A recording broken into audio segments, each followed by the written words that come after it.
मुझे कभी भी ये गलत फहमी नहीं हुई कि कोई मुझे खोकर पछताएगा, क्योंकि मैं जानती हूँ लोगों को लोग मिल ही जाते हैं, कभी बदतर से बेहतर तो कभी बेहतर से बेहतरीन।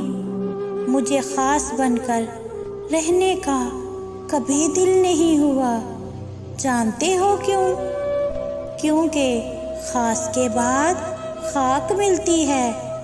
आम रहना ज़्यादा पसंद है।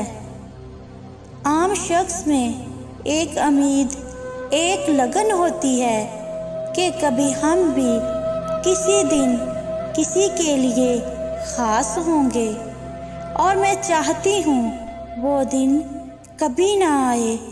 बस उम्मीद बाकी रहे, इंतज़ार बाकी रहे। अगर सफ़र खूबसूरत हो तो मंजिलों की चाहत नहीं रहती।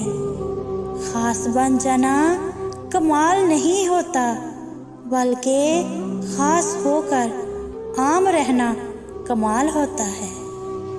और उसने मुझे कभी ख़ास बनने भी नहीं दिया, ये भी तो उसका कमाल ही था।